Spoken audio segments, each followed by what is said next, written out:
friends, Goddess of Awesome here, and I wanted to just make you a quick video, really fast. I wanted to let you know that the only reason why I have found my courage is because I am in so much physical pain from doing massage therapy. You know, I've been working myself a lot. I've been following a dream of having a beautiful barn with gorgeous horses. You know, my family went through some hardships this last decade, and my mom lost her house. She became homeless. You know, I financed her an RV. I poured 10 grand into that vehicle, you know, to help my mother have a home. I didn't think twice about it. It seemed like the right thing to do. You know, I also had a thoroughbred for 8.5 years who was just the klutziest creature I have ever met. I believe that's part of that breed. They don't have the best minds. They were bred for speed. They have really crappy feet in general. I mean, they're full of muscle and full of spirit, but they don't have good brains, from my experience at least. And so my thoroughbred hurt herself several times. She colicked on me, needing an ambulance ride basically to be hospitalized, to fix her, help her.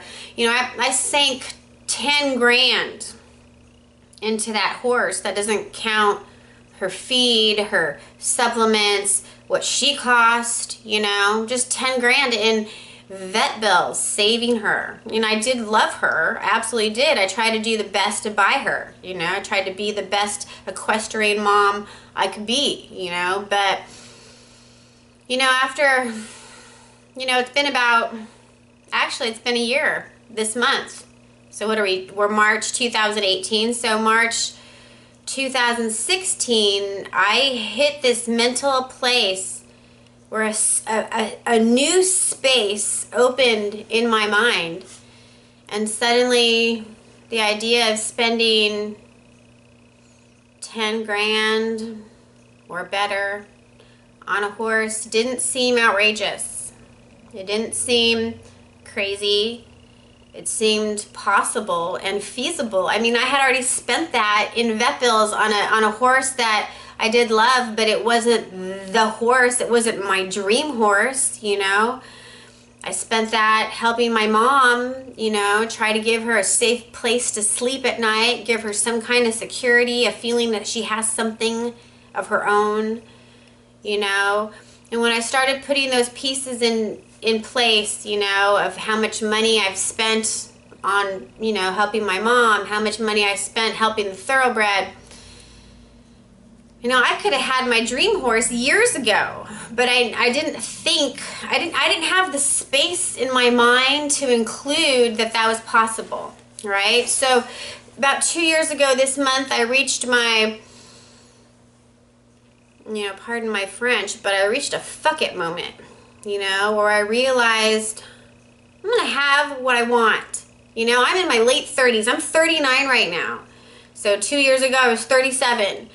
And I realized that life is too short to not have what you absolutely have your heart set on. You know, if you have a dream out there, or you have something that's calling to you, something positive, something beautiful, something great, something grandiose.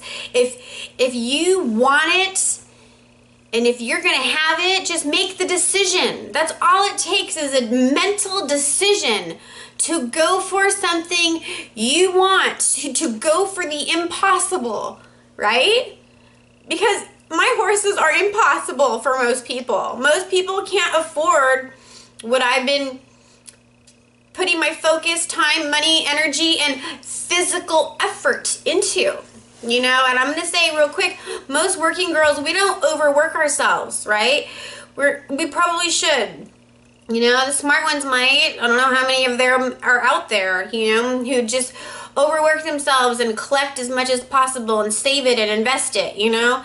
I'm going to say most working girls, it doesn't matter what branch of the industry you're on, well, first of all, we don't really care for our work that much. I mean, I'm a great massage therapist, and there's part of me that I do resonate with the work, and I find peace in the quiet moments of massage. Massage can be very quiet, very peaceful, very still almost, you know.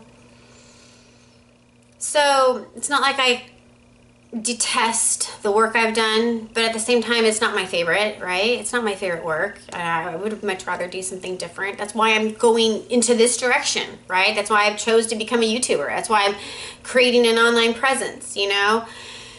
So finding the mental space to be able to include $1 million horse. Now, my horses are not, they don't cost $1 million, but they might as well. For what I've been putting into them, you know, they might as well. And to me, they are $1 million horses. You know, that's how I value them.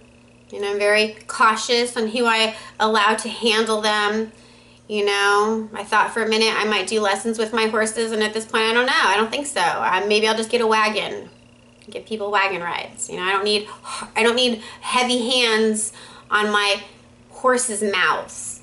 You know, a trait of a great rider is we are light on the mouth. We don't hold on to the horse with their mouth. We're not yanking on their mouth and pulling on their mouth and trying to keep our seat by holding on to their mouth too much, right? So my horses are gems. They don't deserve to be mistreated, you know, even unconsciously. You know, the novice, you know, I love a novice of anything. Horseback rider, dancer, like swing dancers. You know, I think sometimes some of the better dancers out there forget what it's like to be a beginner, you know, and then they don't ever want to dance with the beginner and intermediate. On some level, I get that. On another level, you know what? We were all a beginner at some point, you know, so you can't diss the newbies. You know, I always want to include them. And that's how we become great, right? We just keep doing it, you know, so you have to start somewhere.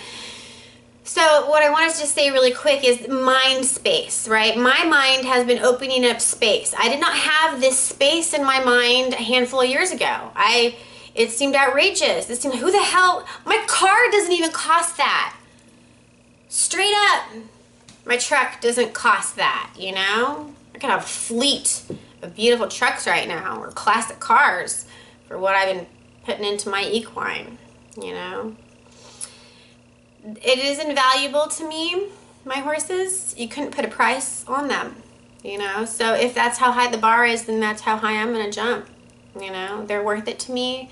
I have great intentions with my horses. I want to help underprivileged children. I want to give them wagon rides. I want them to come brush their gorgeous long flowing manes. I want them to be able to smell the beauty of a horse, you know, hug them, you know, feel the magic, you know. There's so much magic that comes from a horse, and especially a cold-blooded horse, right?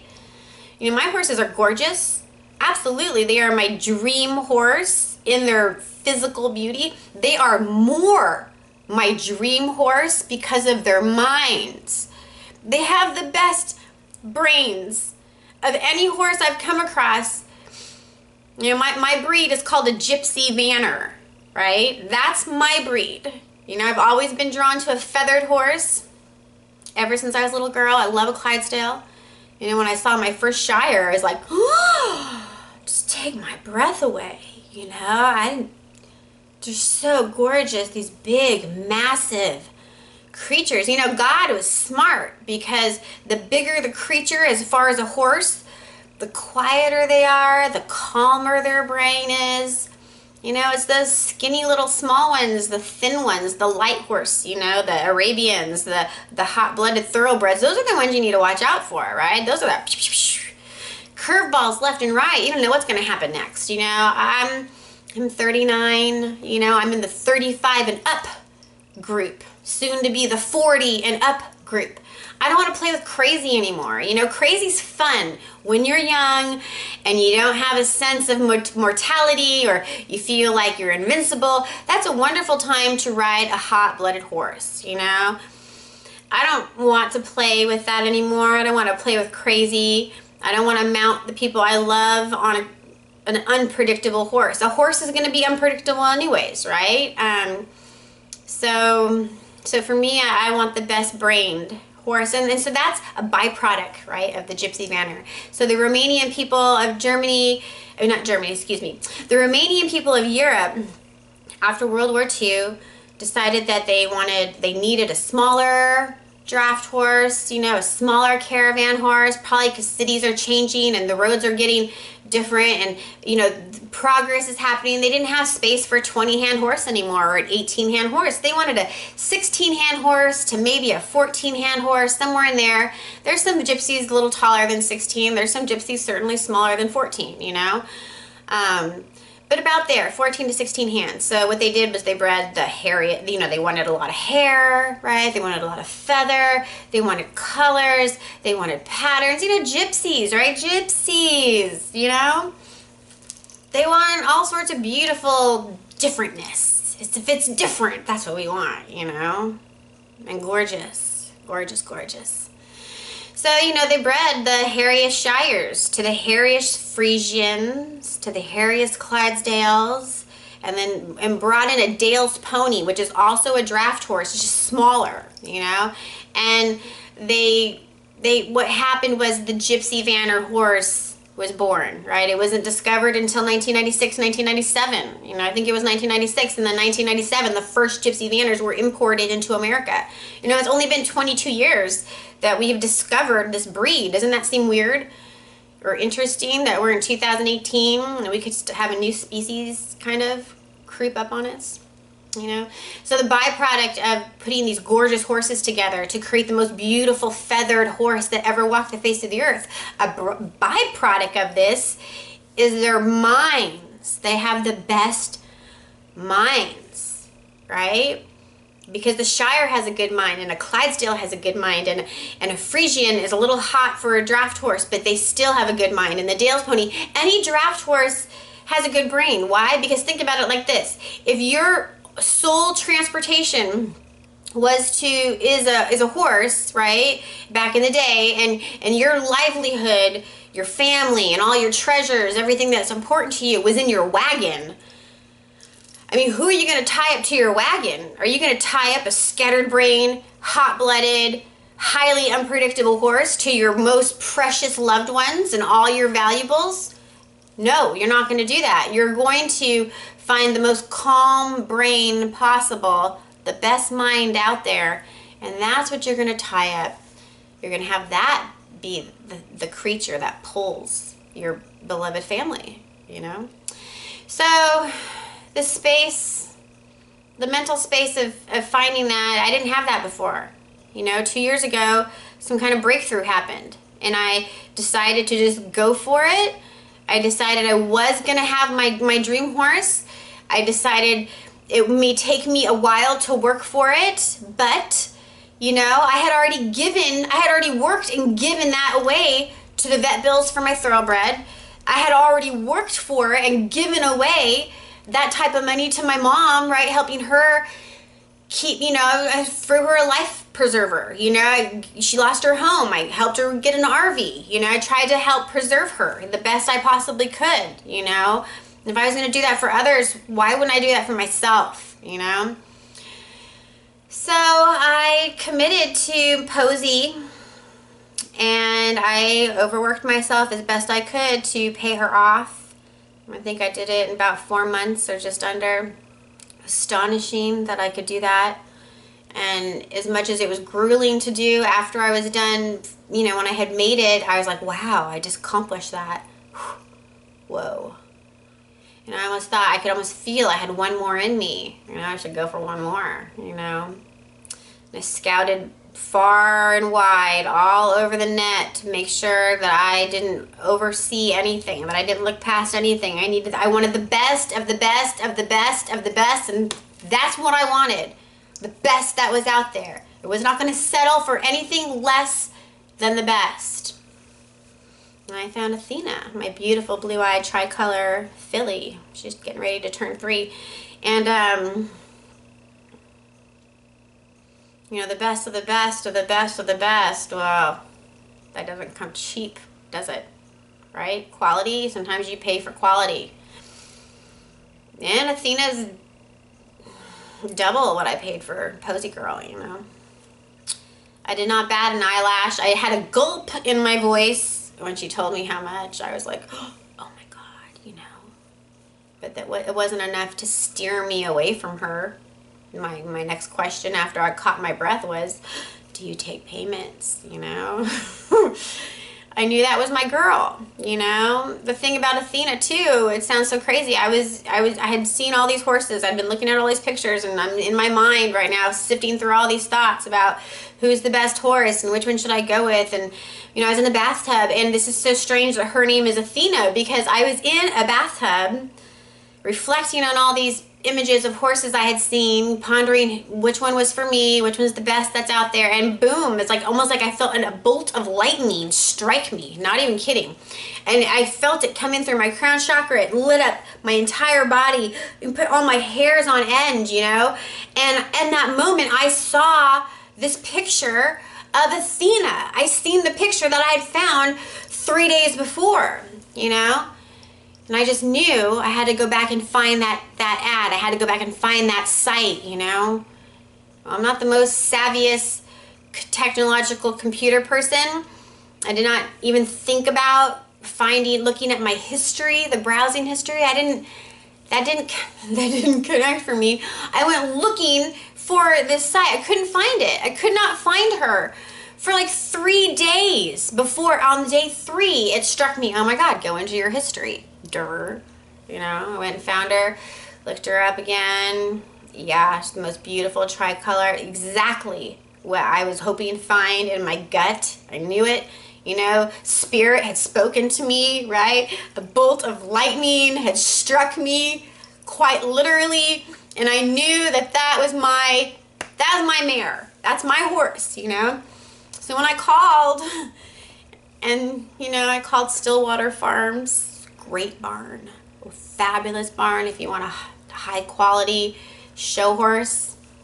You know, Stillwater Farms, look them up. They're amazing. You know, they are I would call them a second generation Gypsy family. You know, the first generation would be Gypsy Gold, right?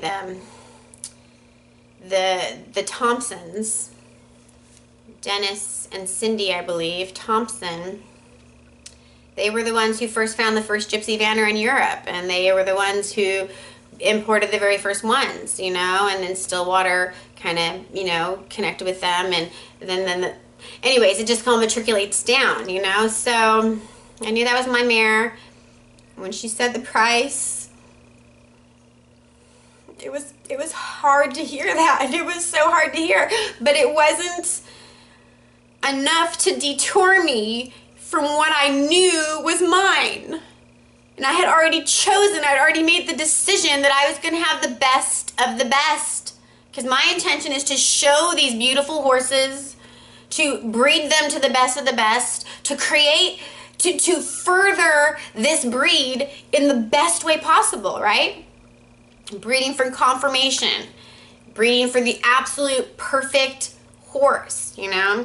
It's part of a plan, part of a deep dream of mine. So, you know, 37, I decided to go for my dream, and I was going to have my dream horse come hell or high water. It may take me months and months and months to pay on them, but they're worth it to me, you know? And I'll wrap this video up now. What I want to say is, because I've been overworking myself, my tissues have suffered, right? I have worked myself in a way that I have never worked myself before. I haven't had a lot of rest. I've been charging into the wind for 2 years now, you know? I paid off Athena about this time last year, and I want to drive. I want to have a driving team. You know, it made complete sense once I lost my beautiful Tessa. She died in October of 2016. I had already made that decision, right? March 2016, when I went for Posy Girl.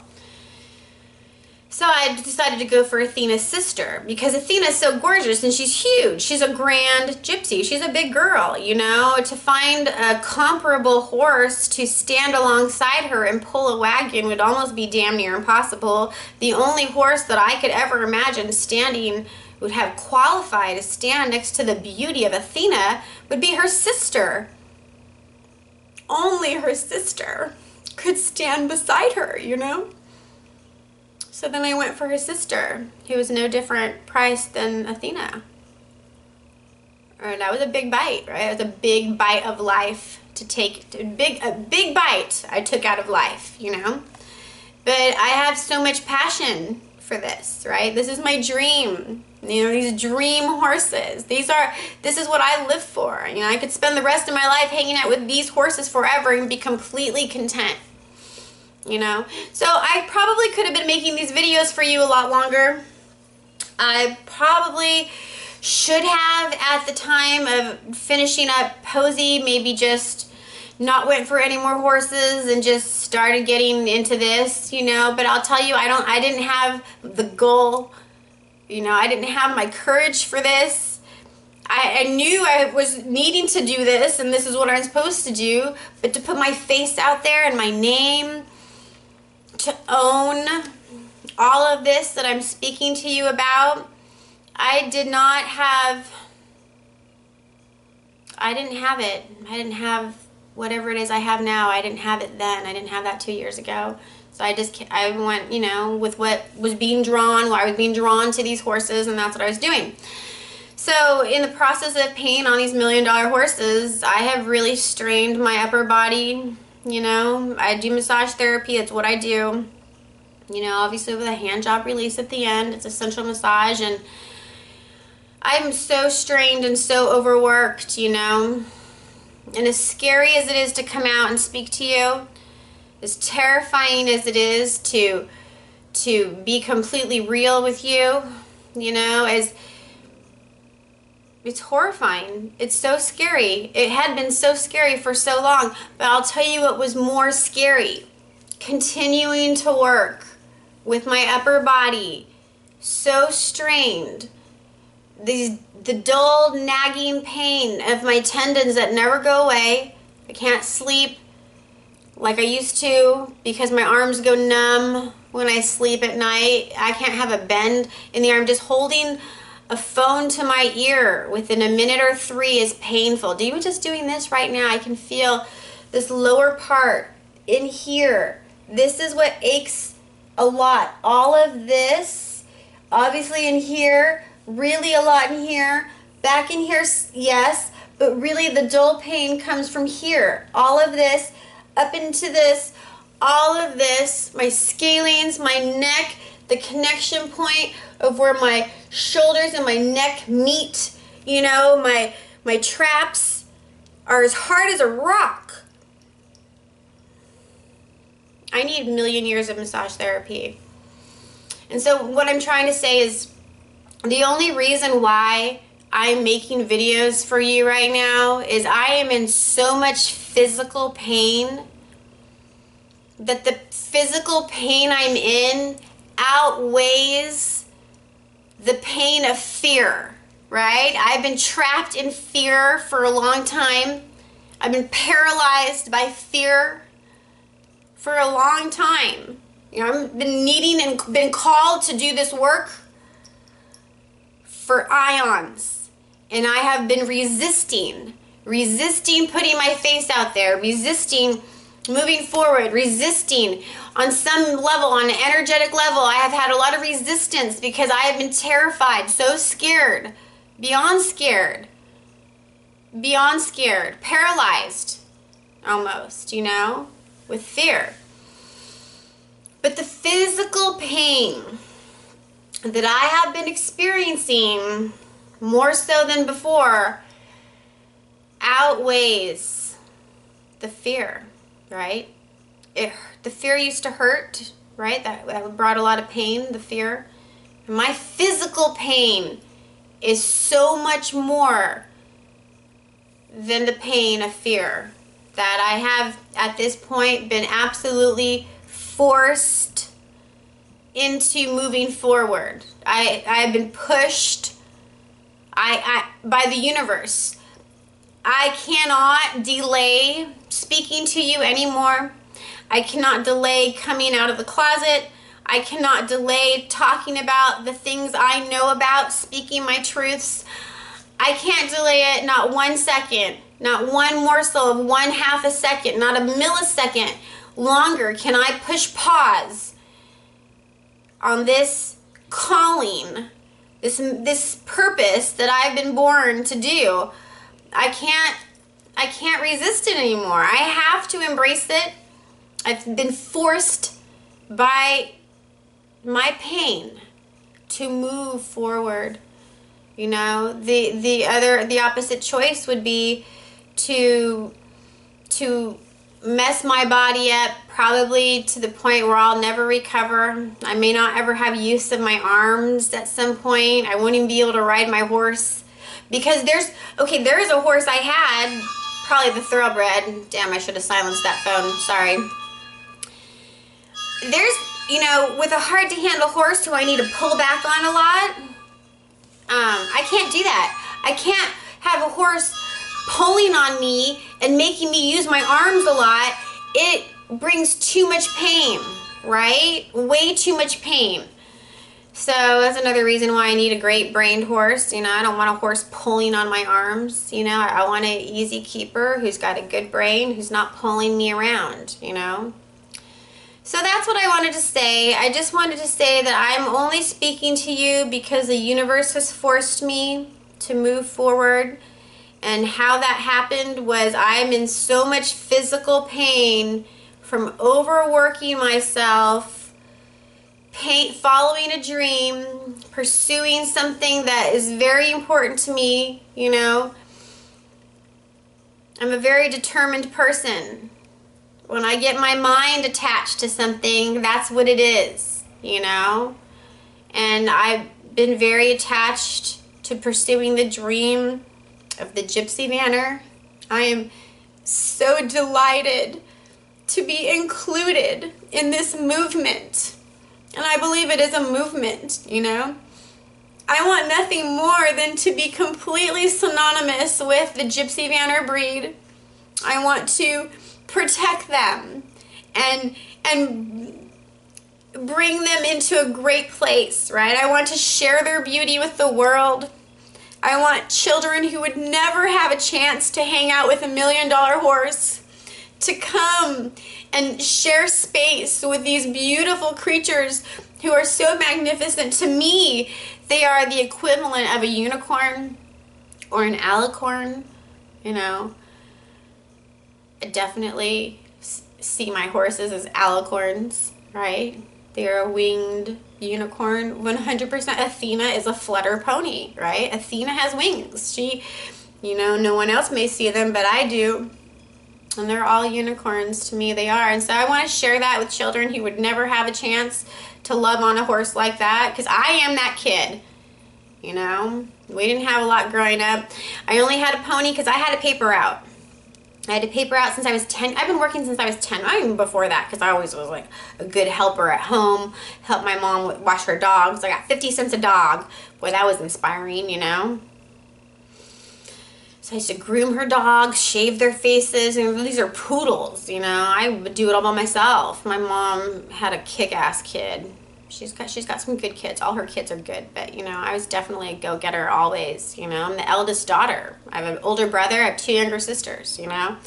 So that's what I wanted to say, is my pain has pushed me into greatness. My pain is pushing me into greatness. I'm stepping into my truths. I'm stepping into my position that God has anointed and created for me.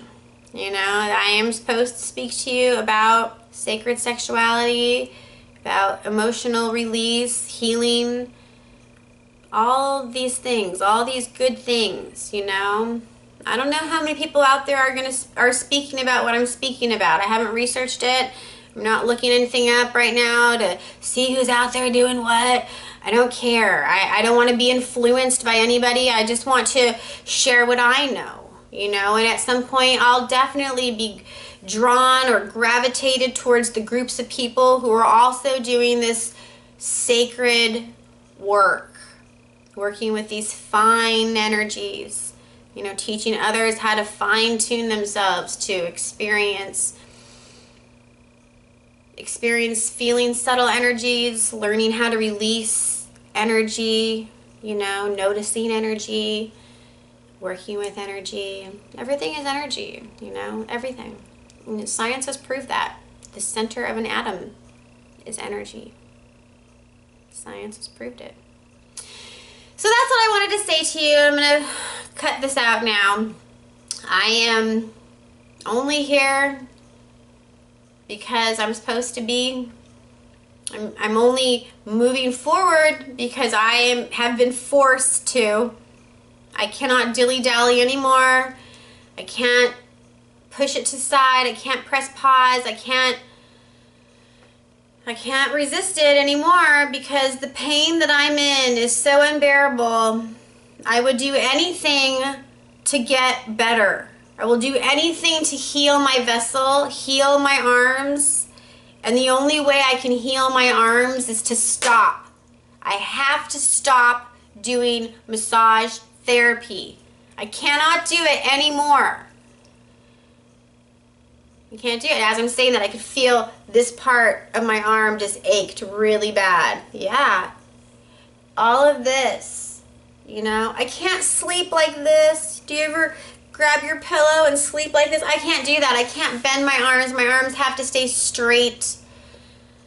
I've discovered a whole new way of sleeping, and it's not the most comfortable. It's not comfortable at all. But it's way more comfortable than sleeping with my arms asleep. You know, because that hurts. It hurts so bad. So this is a constant pain that I'm in. Always. Every day. It affects me. It affects me all the time. And I cannot deny it anymore. I can't be brave and push past it. It's not the kind of pain you're supposed to push past, right? In a spin class or a workout, there's a certain pain and you kind of just forget about it and you push past. This pain is the pain to listen to. This is a bad pain. This is a harmful pain. It's acute, right? It's very strong, and it will never get better if I don't stop. So I just want to say that it's only because of my pain that I'm moving forward, and I'm so excited to move forward. I'm so excited to be here with you. Thank you for being here with me. Thank you for your love and support. Thank you for just being you, you know. Thank you for being born. I absolutely believe every person who's born has a strong reason to be here on the earth plane, you know, and if we can help inspire one another, if we can help raise each other up, if we can help each other mend, if we can share insights, if we can share secrets on nutrition and healthy living, if we can all find our way to how to acquire, you know, prosperity that's easy for us, like maybe some passive income, you know. Passive income is more available now than it has ever been, you know.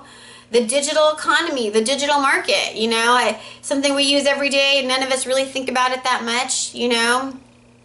It's phenomenal, you know. So I'm here to help you.